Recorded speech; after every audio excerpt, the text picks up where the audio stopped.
un tema de actualidad que tenga que ver con nosotros como nación, y la palabra es sí.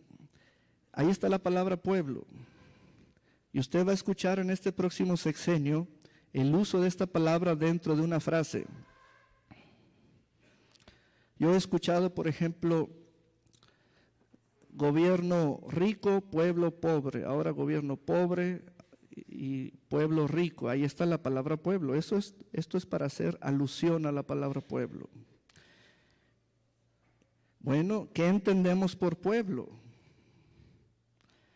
Para aquel entonces, en esta época de los Hechos de los Apóstoles, eran las clases bajas, no eran ellos los sacerdotes, no eran ellos los gobernantes, ellos eran el vulgo, el pueblo. Bueno, vamos a distinguir también quiénes eran aquellos varones puestos en la cárcel. Esos hombres eran los apóstoles.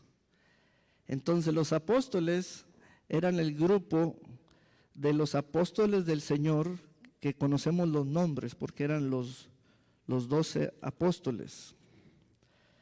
Pedro, Juan, Jacobo, etc. Luego vamos a distinguir quiénes eran los que pusieron en la cárcel a los apóstoles. ¿Quiénes eran? El versículo 17 dice: el sumo sacerdote y todos los que con él estaban, esto es la secta de los saduceos. Vamos al versículo 21. Dice en la siguiente parte: entre tanto vinieron el sumo sacerdote y los que estaban con él y convocaron al concilio y a todos los ancianos de los hijos de Israel. Entonces vamos a ser concretos. Quienes pusieron en la cárcel a los varones, a los apóstoles, fue el gobierno. Punto. Voy a usar palabras de hoy para no quedarnos con palabras antiguas y palabras religiosas.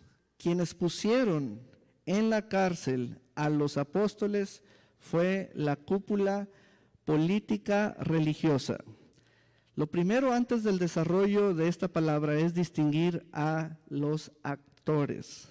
Tenemos el pueblo, luego tenemos a los apóstoles, que son la iglesia o los padres de la iglesia, luego tenemos al gobierno o los gobernantes, que son los ancianos de los hijos de Israel, el sumo sacerdote o el jefe de los sacerdotes, los saduceos, la secta de los saduceos, etc. Muy bien, estamos listos porque ya esas palabras las definimos y las identificamos aquí en el escenario bíblico. Muy bien, ¿qué estaba haciendo la iglesia? La iglesia en el versículo 25 estaba enseñando la palabra y el evangelio del Señor y de la resurrección del Señor al pueblo. Aquí entonces tenemos un sentido de relación. La iglesia ama al pueblo y el pueblo ama a la iglesia. La iglesia lo que debe estar haciendo, sea hoy, sea mañana, sean los años que pasen, no contemos esto por sexenios ni trienios, esto es un asunto de fe, no de años. La iglesia debe estar predicando el evangelio al pueblo. Lo estaban haciendo los apóstoles. Fueron hallados enseñando al pueblo. ¿En qué lugares? En las casas, en las plazas, en los templos, en las sinagogas. Listos. Entonces, allí vamos desarrollando el tema. ¿Quiénes pusieron en la cárcel a los apóstoles? Bueno, el gobierno político religioso. ¿Pero por qué? Ahí entramos a cuestionar el por qué eran así, por qué usaron la fuerza. Vamos a ver el por qué. Vamos a ver el por qué se llegó a esto. Bueno, capítulo 3, en Hechos, del 1 en adelante. Voy a desarrollar el por qué el gobierno político religioso hizo eso con los apóstoles. Vamos a ir por varias escrituras y le voy a decir cuánto abarcaremos de ese contenido.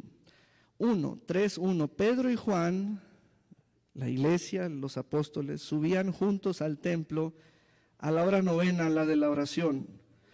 Y era traído un hombre cojo de nacimiento, a quien ponían cada día a la puerta del templo, que se llama La Hermosa, para que pidiese limosna de los que entraban en el templo. Entonces, la sociedad estaba contenta, la sociedad reconocía el oficio de limonero de este cojo. Este hombre cojo tenía una licencia para pedir dinero, etcétera. Todo bien. Los judíos orando en su templo y en sus horas, todo bien. Parece que las cosas están bien. El cojo está en el lugar, ahí en la puerta, tiene 40 años, es cojo de nacimiento, etcétera. Cuando vio a Pedro y a Juan que iban a entrar en el templo, les rogaba que le diesen limosna. Pedro, con Juan, fijando en él los ojos, le dijo: míranos. Entonces él les estuvo atento, esperando recibir de ellos algo.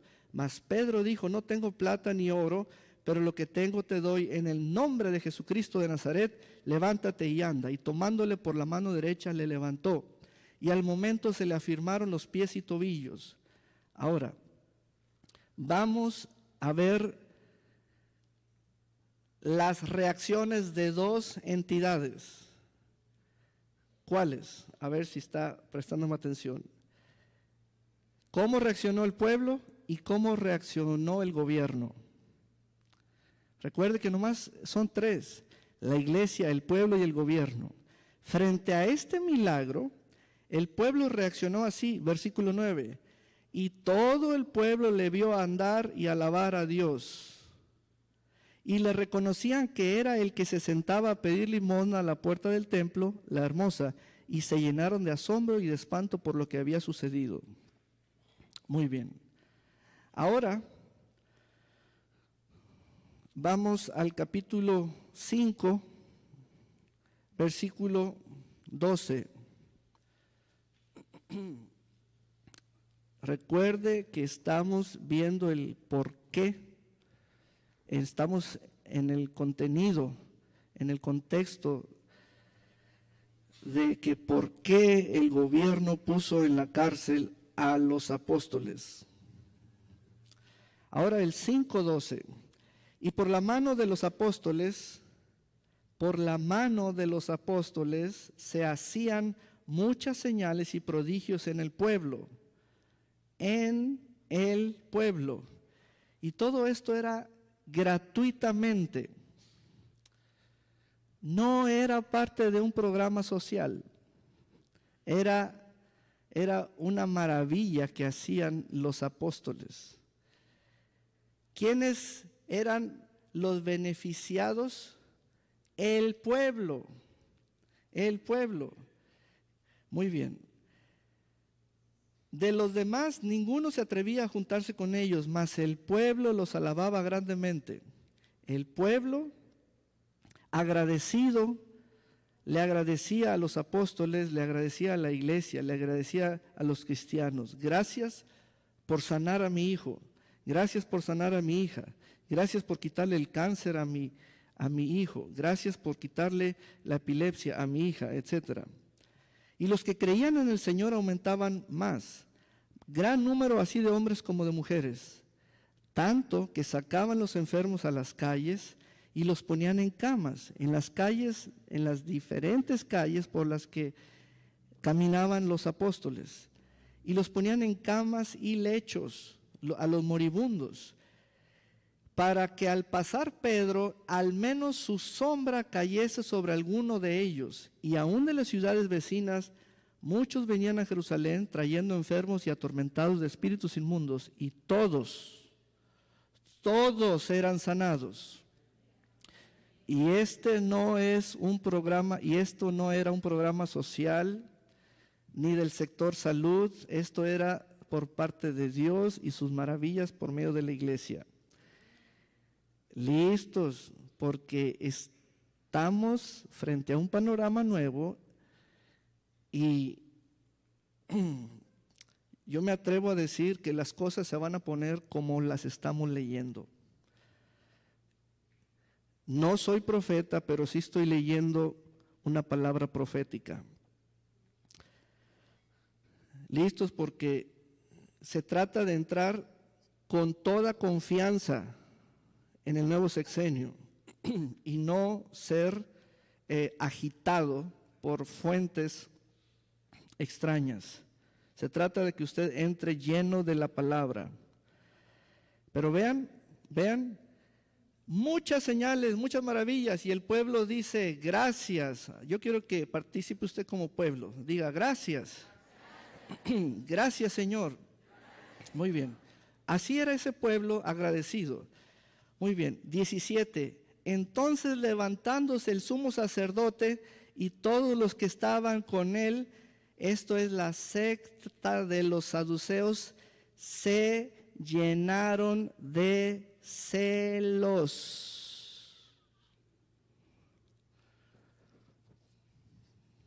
Eso es lo que va a pasar.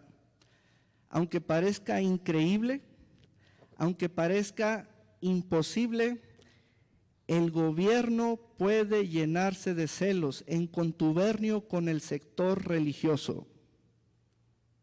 Y estamos frente a eso conforme a la Escritura.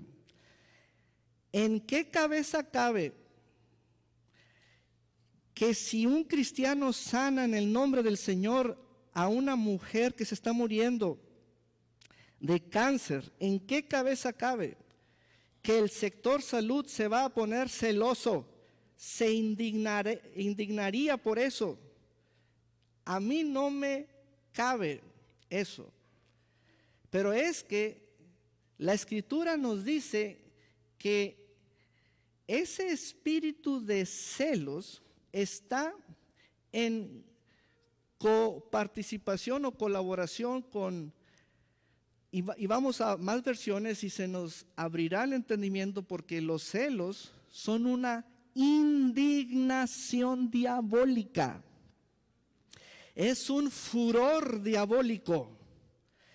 Es una envidia. Y estamos leyendo el panorama bíblico que nos da la referencia tanto espiritual, del mundo espiritual. Vean que ahí hay celos. ¿Y quiénes son los agentes que se llenan de celos? Es el sector gobernante, político, religioso. Pare bien las antenitas, párelas bien. Se llenaron de celos. Hay 4 palabras para ver la idea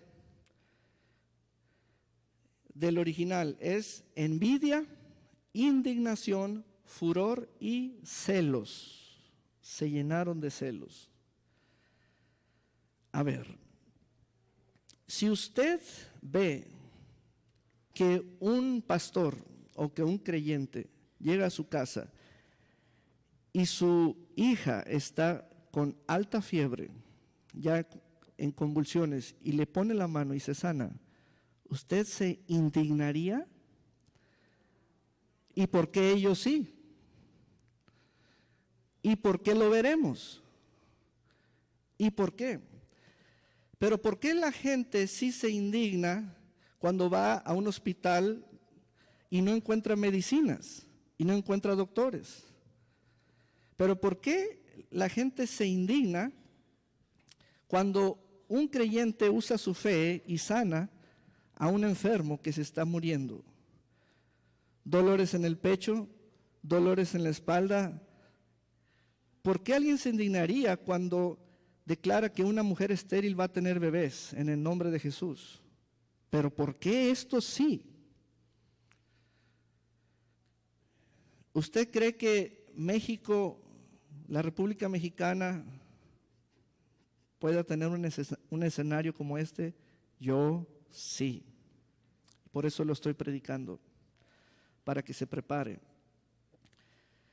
Entonces, a esos que estaban sanando, quitando demonios, echándolos fuera, a esos que estaban quitando el cáncer, los tumores, la epilepsia, dándole vista a los ciegos, quitándole muletas, sillas de ruedas a los cojos y paralíticos, a esos los echaron en la cárcel pública.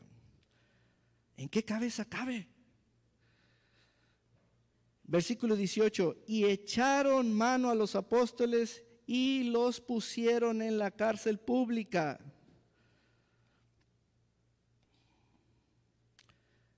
Pueblo, alístate, porque están de moda las consultas al pueblo. Y a ver, ¿qué vas a responder? Cuando el sector gobernante y el sector religioso están en contubernio y hay esta clase de espíritus demoníacos, están dementes, porque solamente alguien insano puede llegar al punto de agitación demoníaca por ver una sanidad.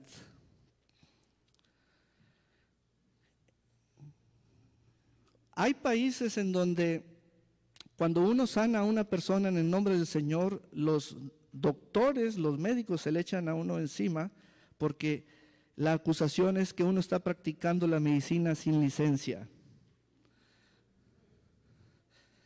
Pues ni es medicina, es fe, es fe. Lo que sí es que es gratuito, es gratuito. Entonces, ahora ve el momento de que están los apóstoles en la cárcel. Imagínense a los apóstoles en la cárcel, ¡pum!, le llega la noticia al Señor: Señor, tus apóstoles están en la cárcel. Inmediatamente, ¿qué hizo el Señor? Mas un ángel del Señor, abriendo de noche las puertas de la cárcel y sacándolos, dijo: id y puestos en pie en el templo, anunciad al querido pueblo todas las palabras de esta vida. ¿Ven el amor de Dios para el pueblo? ¿Ven el amor de Dios?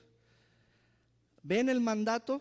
No importa cómo se ponga o de qué color se ponga, la orden es: prediquen. La orden es: sanen a los enfermos. La orden es: den vista a los ciegos. La orden es: liberten al cautivo. No importa cómo se ponga. Entonces, versículo 21, habiendo oído esto, entraron de mañana en el templo y enseñaban. Y la cárcel vacía. Versículo 25, pero viniendo uno les dio esta noticia: he aquí, los varones que pusisteis en la cárcel están en el templo y enseñan al pueblo. Entonces fue el jefe de la guardia con los alguaciles y los trajo sin violencia, porque temían ser apedreados por el pueblo. Uy, aquí tenemos otra ventana. El pueblo es capaz de muchas cosas.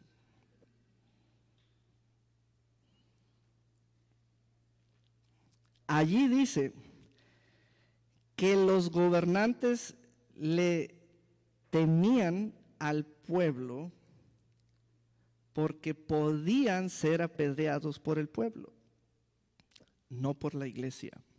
Es muy importante esto.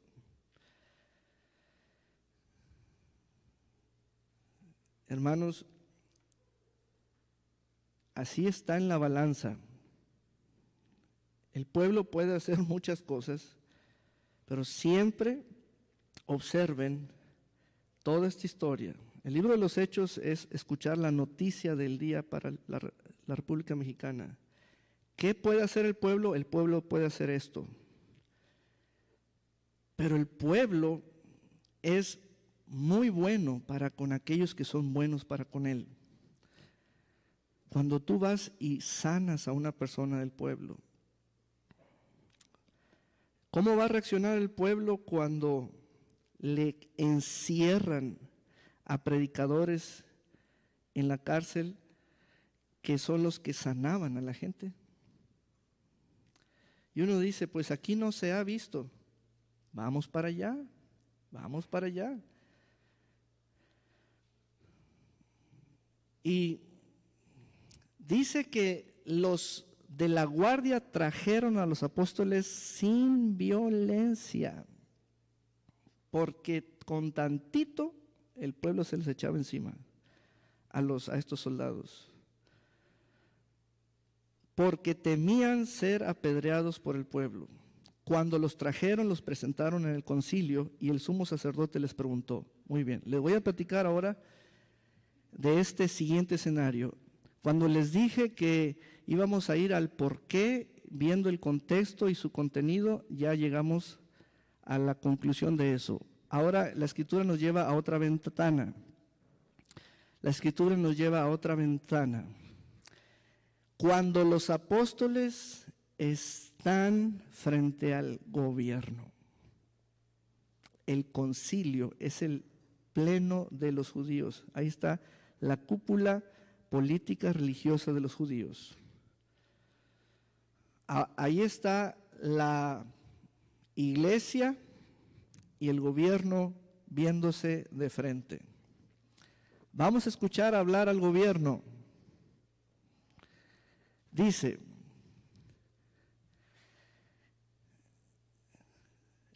no os mandamos estrictamente que no enseñaseis en ese nombre.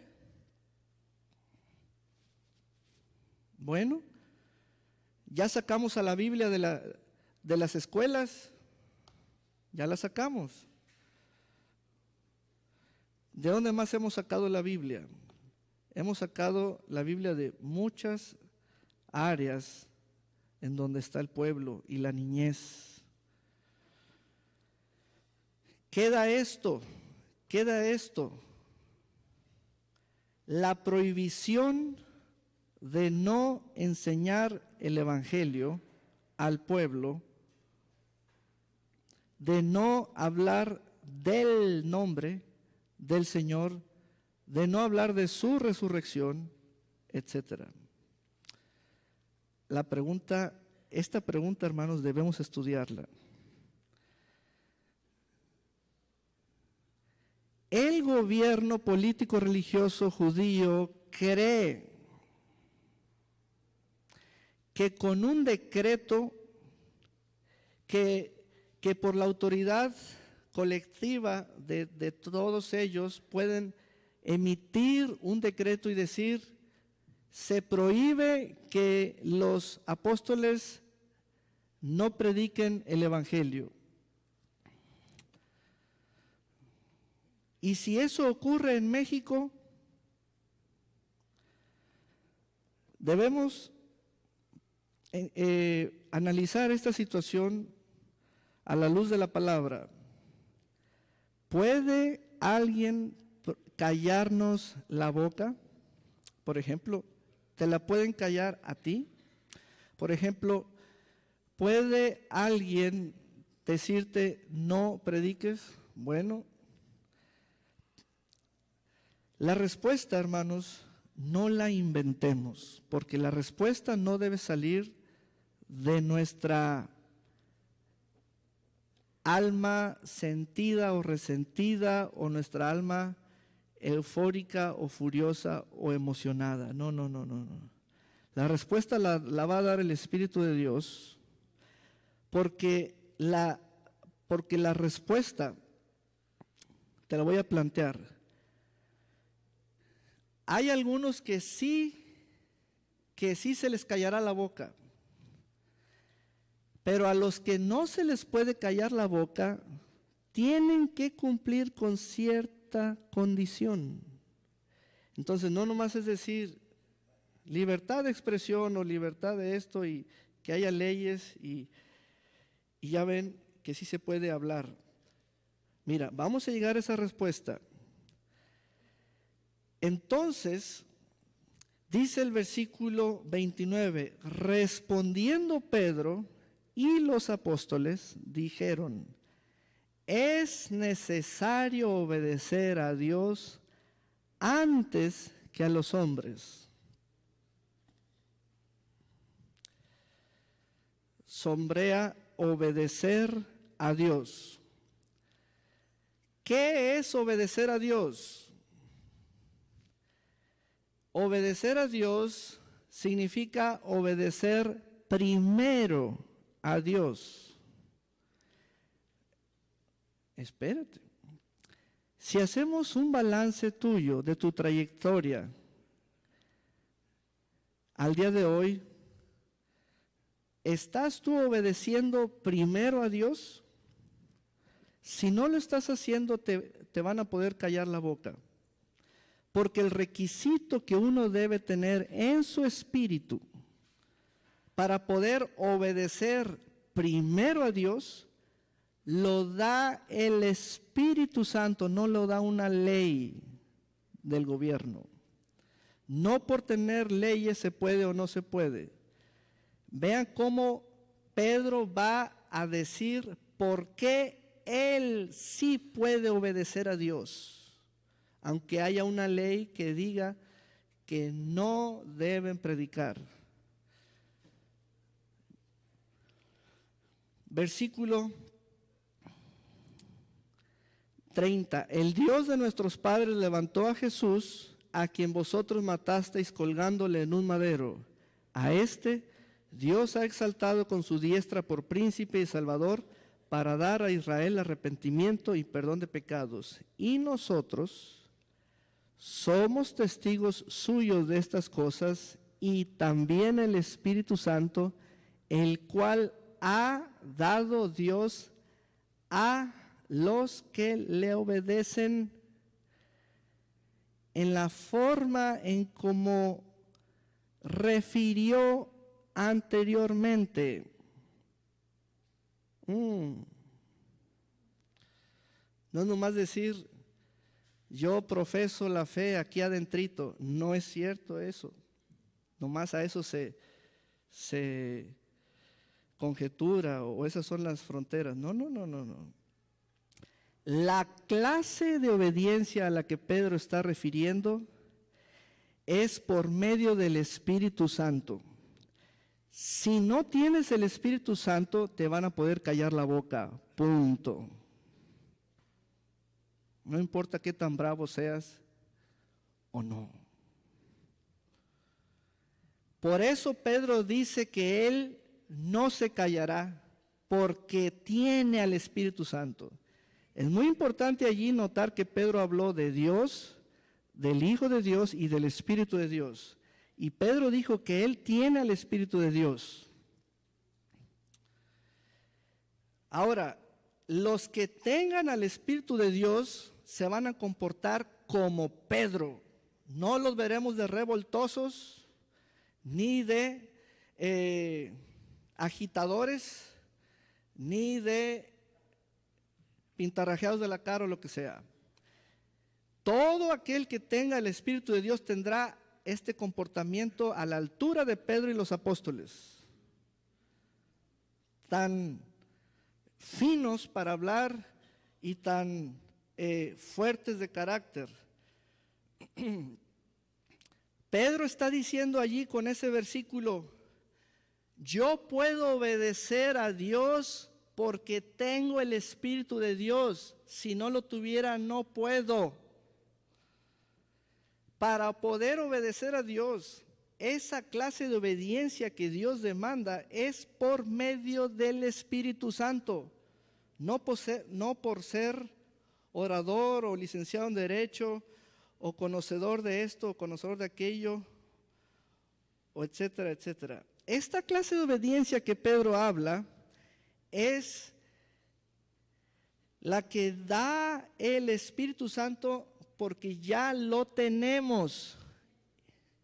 Fíjense, esa frase se la voy a explicar. La frase del 32, después de la coma, dice, el cual ha dado Dios a los que le obedecen. Eso no significa que tienes que obedecer a Dios para que te lo dé. No, ese no es el sentido. El sentido es que esa clase de obediencia es por medio del Espíritu Santo. Alguien diga amén.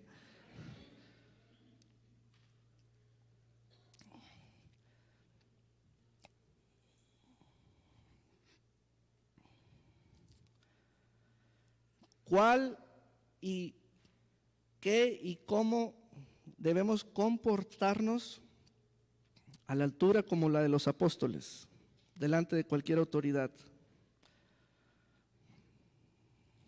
Aleluya. Vaya al capítulo 4, versículo 13.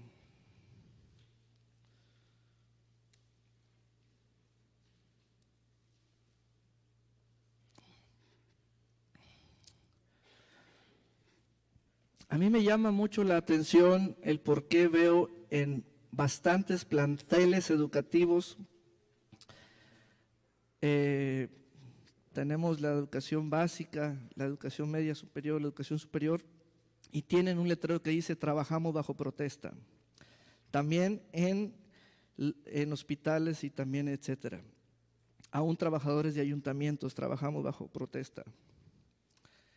Todo eso tiene que ver y todo eso cuenta. Y todos están en su derecho, etcétera. Más el comportamiento de alguien que obedece a Dios no lo consigue buscando derechos en las leyes humanas. Solamente aquel que tenga el Espíritu de Dios va a tener esta estatura, como la de Pedro. Y el comportamiento del individuo dentro de la sociedad estará regido por el Espíritu de Dios en medio de una sociedad que ya pinta banderas.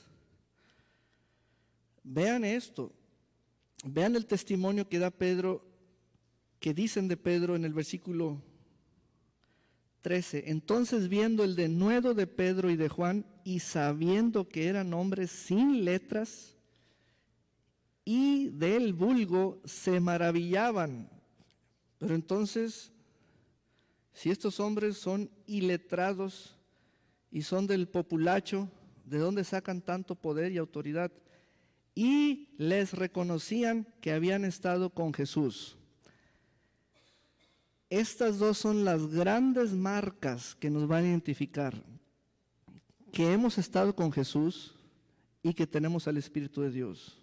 Y párele de contar. De nada nos va a valer decir que somos de algún partido o de alguna iglesia o de una ciudad o de una profesión o de un sindicato. Nos va a valer decir hemos estado con Jesús o hemos visto al Señor y tenemos su Santo Espíritu.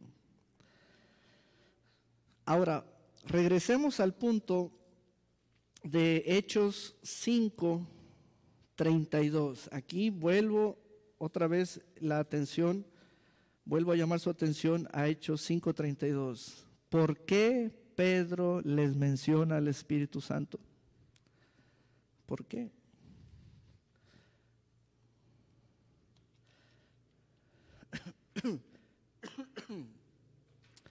Dice Pedro que él tiene al Espíritu Santo porque Dios se lo dio. Pero ¿para qué dijo eso? ¿O por qué dijo eso?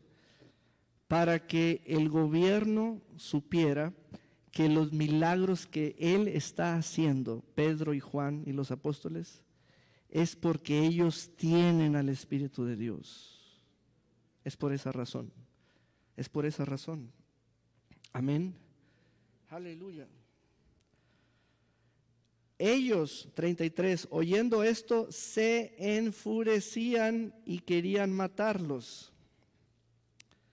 Dios mío.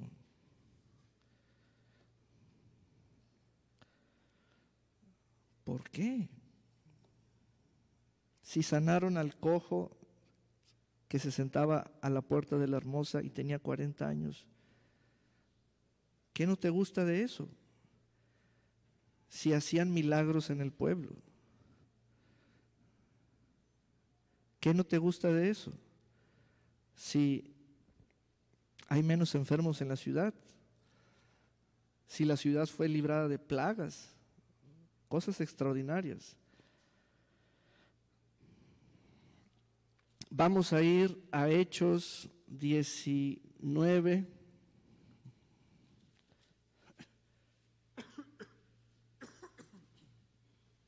Diecinueve 11.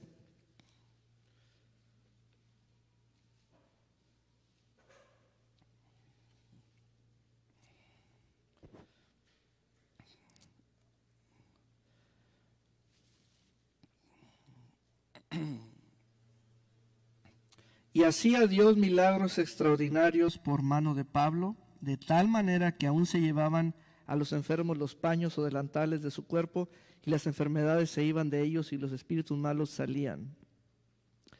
¿A alguien no le gustó esta idea? Alguien dice, no me pareció que eso hiciera Pablo.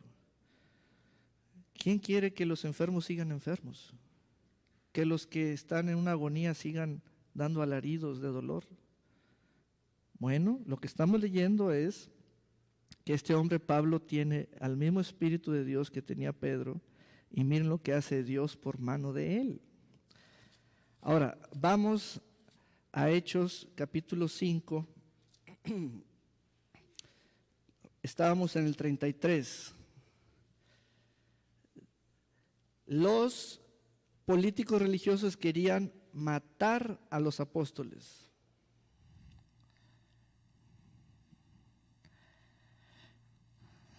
Entonces, versículo 34, levantándose en el concilio un fariseo llamado Gamaliel, doctor de la ley, venerado de todo el pueblo, mandó que sacasen fuera por un momento a los apóstoles. Esta parte, hermanos, ya es el corazón del mensaje. Préstenle atención al doctor Gamaliel.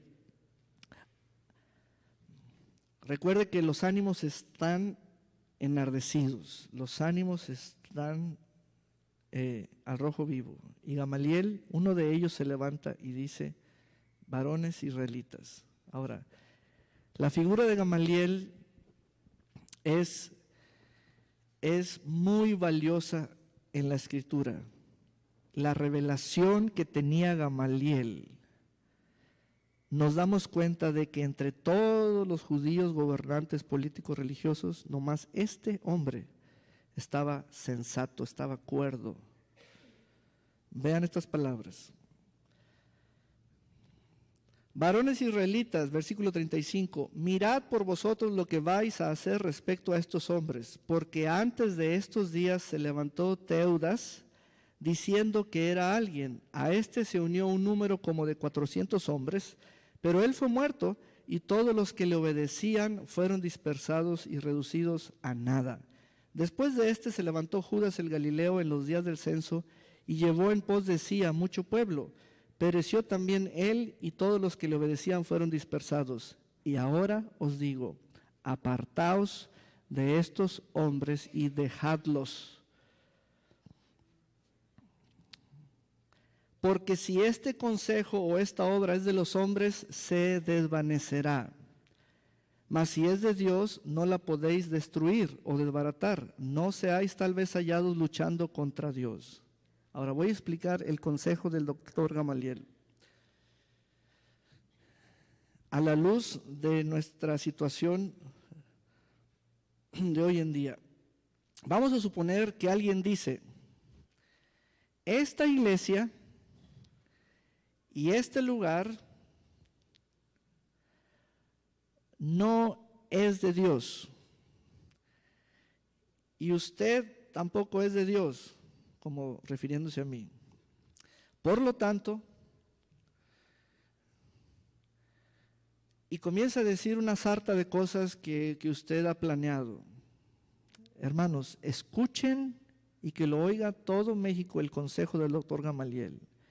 Es un fariseo, es un político religioso gobernante y les dice a los de su cúpula gobernante, les dicen, miren, de nada sirve que ustedes agarren una piedra y se la avienten al techo del templo de Perdón y Amistad, ni embarren con estiércol las paredes, ni grafiten las paredes, de nada sirve eso.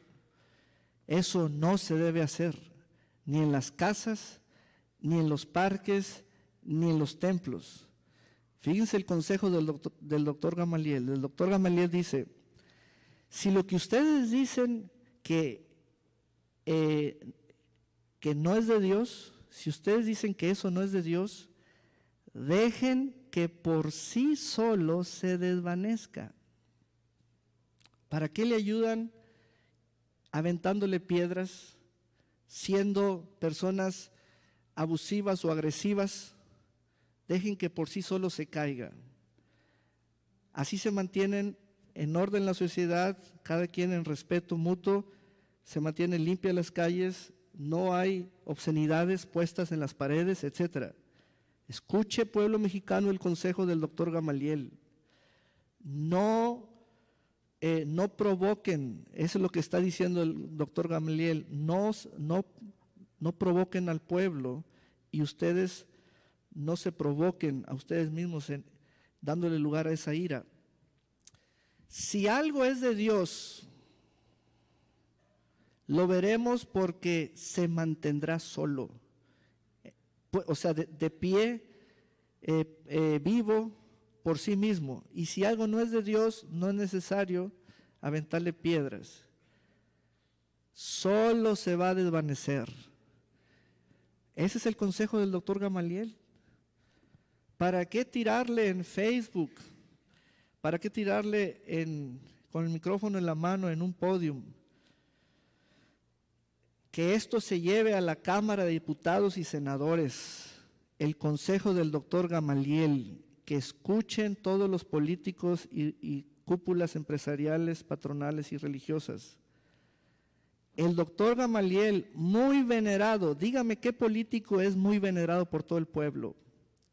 No lo conozco, pero este hombre era muy venerado por todo el pueblo. Y entonces él dijo, en el versículo 39 dijo, si esto es de Dios, no la podréis destruir. Y abrió una ventana que es necesario que el ser humano, que la persona, hombre o mujer, conozca para que tema.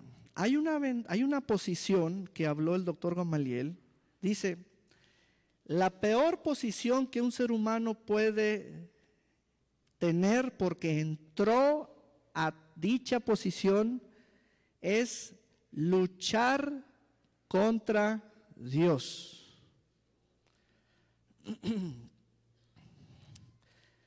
Una persona que se pone a luchar contra Dios está en la soberanía de Dios, lo que Dios puede hacer con ella, sea que lo destruya o algo. Pero ya en la soberanía de Dios, Dios va a reaccionar. Si el gobierno no atiende al consejo de este hombre venerado, más que todo político, entonces el mismo gobierno puede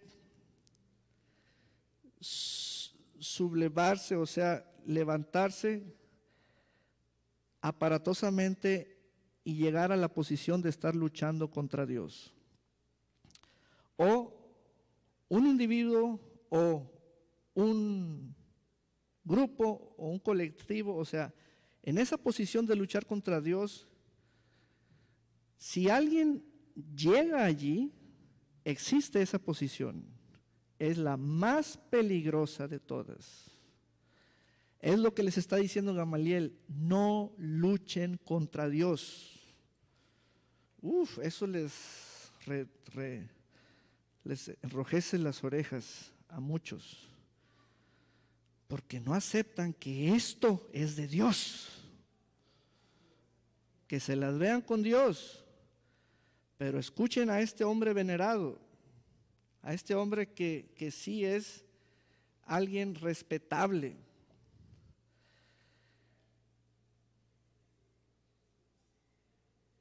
Este es uno de los mejores consejos políticos que podamos tener conocimiento de. Gamaliel dijo: si esto es obra de los hombres, se caerá por sí mismo, por sí misma. No, ni siquiera le ayuden, no le avienten piedras, no le avienten un WhatsApp, déjenlo, se va a caer. Pero si es de Dios, ni aunque estén ustedes combatiendo contra esto, se puede destruir. ¿Saben qué significa la frase no la podréis destruir? ¿Saben dónde está usada esa frase? La iglesia es lo único que no se puede destruir. Esa frase se usa allí para la iglesia. Dale un gran aplauso al Señor. ¡Aleluya!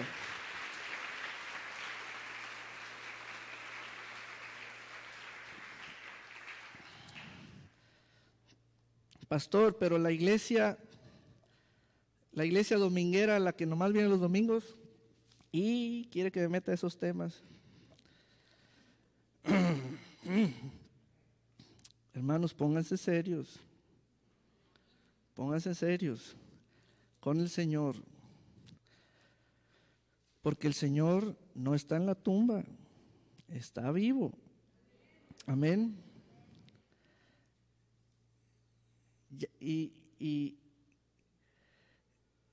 Gamaliel dijo: apartaos de estos hombres, o sea, déjenlos en paz. No se metan con la iglesia. No se metan con la iglesia. Entonces, concluimos: el pueblo siempre amará a la iglesia, porque le hará mucho bien la iglesia al pueblo. Amén. Todo aquel que no ame al Señor Jesucristo impactará negativamente a la iglesia y al pueblo, y se va a echar enemigos. Y Dios aquí dice, por boca de Gamaliel, dijo él: pueden ser hallados luchando contra Dios. Y eso es la cosa más delicada. ¿Qué pasó? Versículo 40, y convinieron con él, o sea, aceptaron su consejo.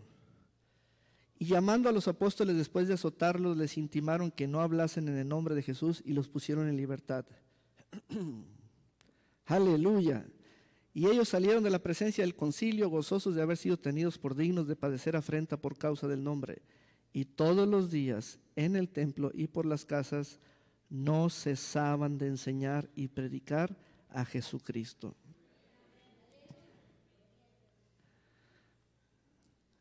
¿Pero por qué lo hacían? Porque esa clase de obediencia que refirió Pedro que tiene es por el Espíritu Santo, si no ya le hubieran callado la boca. Hermano, el Espíritu Santo es lo que te da la capacidad para mantenerte en la fe, para mantener tu lugar, para no abandonar tu corona, tu lugar. Amén. Este mensaje, hermanos, pídelo, escúchalo una y otra vez, dáselo a quien más lo necesite, porque este mensaje es de actualidad. Amén. El Señor va a incrementar, va a traer un río de milagros y sanidades por mano de la iglesia, cosas extraordinarias. Y la iglesia le va a hacer mucho, mucho y bastante bien al pueblo. Bastante bien al pueblo. Amén. El pueblo se está dando cuenta de eso. Aleluya. Vamos a ponernos de pie. Gloria a Dios. Aleluya. Bendito sea el Señor. Aleluya. Bendito sea el Señor. Aún en las aulas de clase, yo me doy cuenta cómo mi hijo Saulito, que está en la Honorable Universidad Autónoma de Nayarit, nivel preparatoria, cuando hacen equipos de trabajo, los compañeros dicen, no me va a pasar nada porque estoy con Saulito. Voy a pasar el examen porque estoy con Saulito. Y pasan con 10, pasan con altas calificaciones porque estoy con Saulito. Y Saulito es un creyente tremendo. Amén. Aleluya. Padre, seas tú glorificado en la iglesia. Sea el nombre del Señor exaltado en medio de la iglesia. Y tú te glorificas una vez más. Glorifícate, Señor, en medio de tu pueblo que se prepara para esta transición. Y, Señor, en este momento alzamos nuestra voz para poner en oración la toma de posesión de ese día 1 de diciembre, en el nombre de Jesús. Señor, en esa cámara, Señor, hablamos paz allí y que el nuevo gobierno electo entre en santa paz, con toda paz, en el nombre de Jesús se dé esa transición. Y, Señor, despedimos, Señor, al gobierno saliente en santa paz, en el nombre de Jesús. Tengas tú misericordia de ambos. Señor, que tú acerques al nuevo gobierno entrante hombres llenos del Espíritu Santo, mujeres llenas del Espíritu Santo, que estén allí en las cámaras, que estén allí en las secretarías de Estado, que estén allí en la oficina de la presidencia, que estén allí, Señor, cercanos al ciudadano presidente, en el nombre de Jesús. A nivel estatal, a nivel municipal, Señor. Señor, gracias por la iglesia bajo el nombre Perdón y Amistad, porque, Señor, por causa de la iglesia, tú bendices Puerto Vallarta. Y Puerto Vallarta, Señor, está bajo la bendición de la iglesia, Señor, y te damos gracias, Señor. Gracias porque mis hermanos y mis hermanas son los que tú vas a usar para que haya sanidades en los hogares del pueblo, milagros en los hogares del pueblo, que, Señor, que disminuya la tasa de desempleo, Señor, que, Señor, disminuya el analfabetismo, Señor, y tú nos das la gracia para atacar todas esas variables, para bendecir al pueblo, Señor, y gracias porque, Señor, la iglesia, Señor, es una iglesia que distribuye Biblias, Nuevos Testamentos. Es una iglesia que sale a evangelizar, Señor. Es una iglesia que cuando es patrón, bendice a sus empleados, y cuando es trabajador, Señor, bendice a sus patrones. Gracias, Señor. Gracias, Padre, porque tenemos al Espíritu Santo para poder obedecerte a ti primero. En el nombre de Jesús. Amén y amén.